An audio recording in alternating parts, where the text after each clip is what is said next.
So I figured it'd only be fitting after years of avoiding singing on shift that I would finally put together something, especially since my talk is about music and it's not playing music.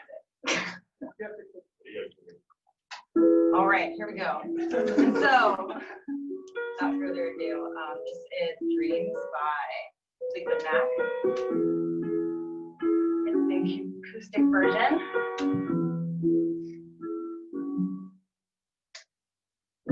Now here you go again, you say you want your freedom. Well, who am I to keep you down? It's only right that you should play the way you feel, but listen carefully to the sound of your loneliness, like a heartbeat drives you mad. In the stillness of remembering what you had and what you lost and what you had and what you lost. Thunder only happens when it's raining. Players only love you when they're playing. Say when months they will come and they go.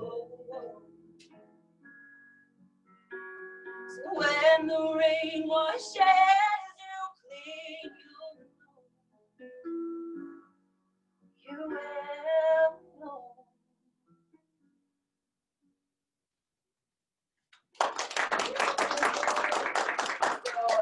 The entire talk down number 2 of the 18 minutes I have for my performance is, as much as I'd like to sing the entire talk, because that's where I feel most comfortable instead of talking the entire time, I will be talking about how medicine has been such an impactful experience for me. But moreover, I think singing was my calling and my passion before medicine came into the picture. And it doesn't matter how you incorporate music in your medical practice, but at a minimum, I'm hoping during this talk that you do take away that you can use it in your daily routine to at least de-stress. And for me, it was the way I de-stressed. So music has always been a therapeutic outlet for me during any of the hard times in my life. And going through these 3 years of residency, I would have to say it's probably one of the most challenging times of my life and of everybody else's life sitting in this room. My path to medicine has been heavily tied to my love of music.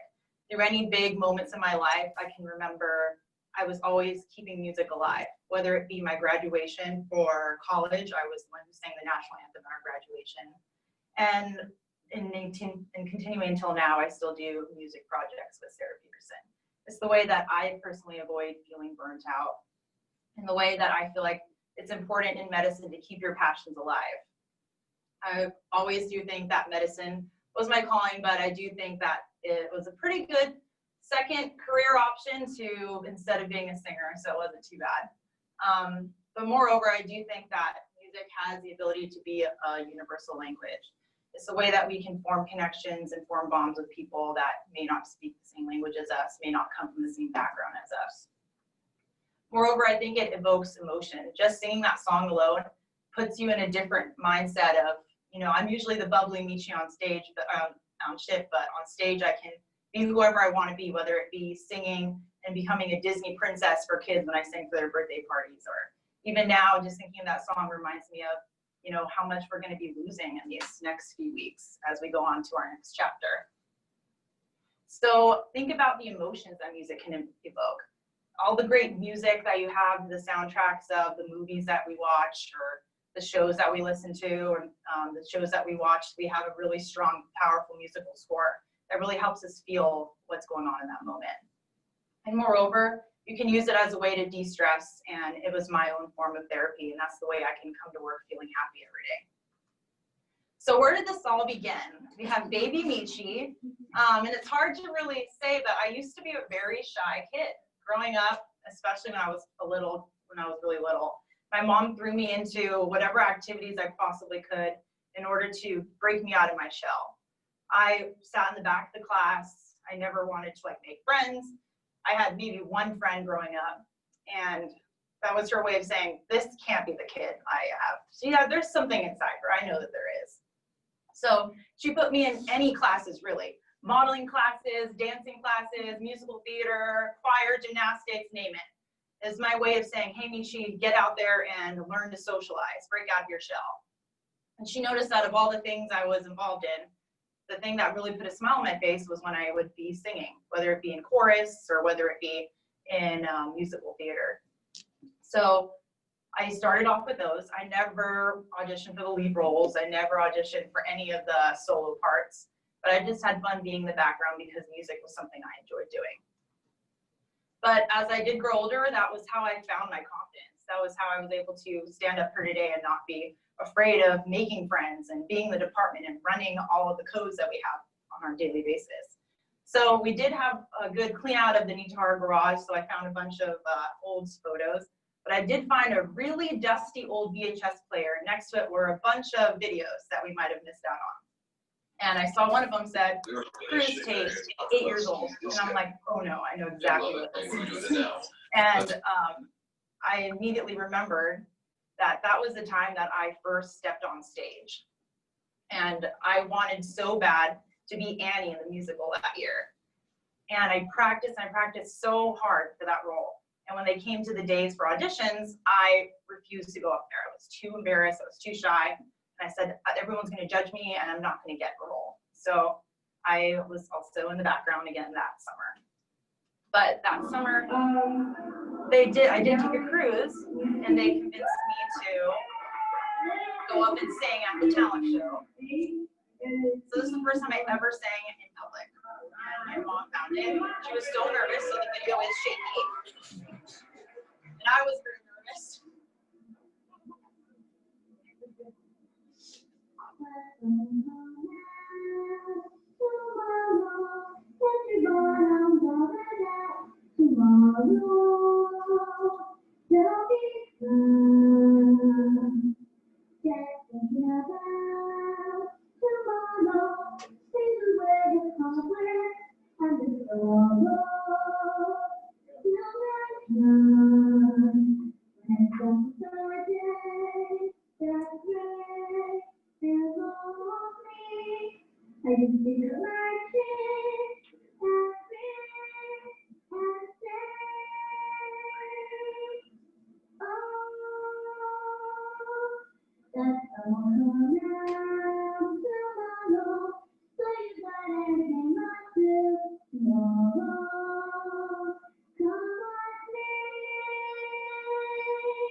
And that's how I became a child star. No, but in all reality, I did try to become a child star. And that was the goal of my entire family. And I do believe that they would rather me be famous than be a doctor, and that was okay. But I did spend most of my life traveling back and forth to LA and Hollywood. So I remember as a kid, there was times where I would just want to hang out with my friends, and every weekend was something new that we had to do. It was, oh, you have to go meet up with your talent agent. You have to go meet up with your vocal coach today. We're going to go take acting classes. So it was driving back and forth and seeing this Hollywood sign every time to say, you know, I just want to be a normal kid. I don't want to do all this stuff, but I did enjoy doing it. But I ended up tying music and doing stuff in the arts with something that ended up being more work, and it became more of a stress. But I do have good moments from it. So these are my first headshots of when I was around 10 years old.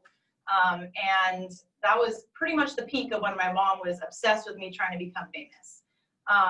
We were going back and forth with our talent agent, and we would go to countless auditions. And one of them, I ended up getting pretty far along in the process. And I thought, oh, this is going to be my break. I'm going to be famous. This is it. And I remember sitting in a room with 2 or 3 other kids that looked just like me. So I was definitely typecasted to some sort of role. And sitting next to me was a girl named Vanessa. And we were auditioning for the role of some sort of the lead role for the movie Thunderbirds. And it ended up being Vanessa Hudgens, and she ended up winning for that role. And who knows what would have happened if I beat out Vanessa that day, but that was where she made her big break. So I do have to give a shout out, if I'm talking about my childhood, to my stage mom and my superhero.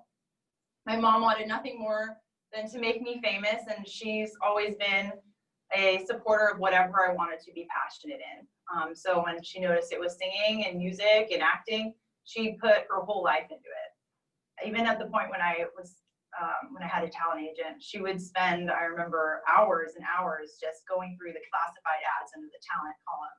And she would find little gigs here and there just for me to go to for open call auditions. She became like my second talent agent and my first and only manager I ever had.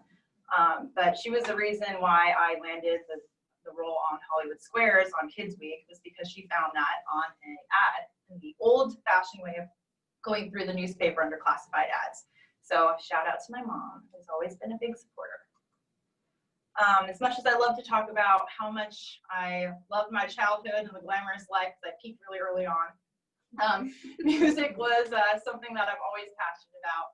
And as I became more as a physician as my main career path, did not mean I have to give up entirely on music. Music has always been an outlet for me, and it became my own form of medicine. When I felt sad, depressed, lonely, tired, it was the thing that made sense to me. It was my own therapeutic outlet. And I really do believe that music has the ability to heal the soul. My first example of this was in college. I was volunteering at a place called Adventures in Caring at UCSB, and it required us dressing up like Raggedy Ann because it was very non-confrontational. We would go through the dementia units or nursing homes. We were assigned a patient, and usually you would follow them long-term, and I had a patient named Greta, and it was at a nursing home. And I remember week after week, I would go and visit Greta, and I would just feel like I wasn't making any progress. I would sit in the room with her. She had nothing in her room. It was very generic, nothing for me to say, oh, are you interested in this? Are you interested in that? She never talked to me. Week after week, that kept happening. And then as I was walking through the halls, one time I came back, and I heard her humming in the room. And I'm like, oh, okay, so maybe she likes music. And it was a song I knew. It was Etta James's At Last. So I go into the room, I start singing. At last, my love has come along.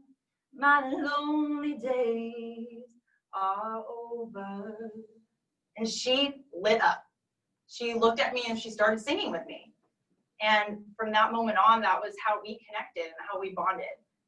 I would come in and bring a different song every day, and we would sing along together. And I found out weeks later that her family hasn't visited her in years. But a staff member remembers hearing that she used to be a jazz singer. And so for her, that was the way that she recalled her own experiences in life. And as much as her memories were starting to fade, it was so powerful to learn that like music for her was something that was always going to stay and stick so strong in her brain. And to this day, I still feel like, in a way, music will always be my own form of therapy. And ways we can incorporate it into practice. Sometimes I think that my family feels like this is how I'm actually at work. I go around with a guitar, ukulele, singing songs to patients, because none of them are physicians. And they call me the singing doctor at home. But I have to tell them that I definitely never have time to do that on shift. But there's definitely ways that you can stay artistic in your own way. It doesn't mean that I'm telling every one of you to go out there and watch YouTube videos like Eric said on how to be a singer and how to take vocal lessons online. It is fun to learn how to play a musical instrument off YouTube. But here are just some easy ways for you to incorporate medicine and music in your own field. So the easiest way is just to play music on shift. So I like to bring a speaker. I know Corey likes to bring a speaker. And we like to take turns be playing DJ.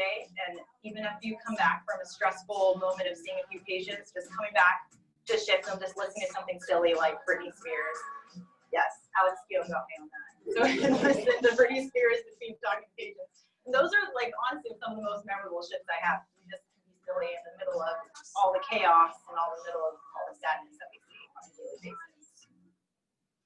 Another thing I would urge you to do is just right before you go to work, and it's something I do right before going to shift, is play your happy song, whatever it is going to be. And it changes every day. Sometimes what you need is different depending on the mood you're in. But even as I'm walking to work, I'll keep my headphones in and I'll just feel like this is my moment. I'm going to come in feeling happy. Because if you go off on your shift on the wrong foot, immediately from the get-go, you're going to be all messed up the rest of the day. You might as well walk in saying, you know, I started off on a high point. And of course, I do love to sleep. So I do like to wind down and listen to calm, relaxing music right before I go to bed. And in the same way, we also put patients to sleep in the ER.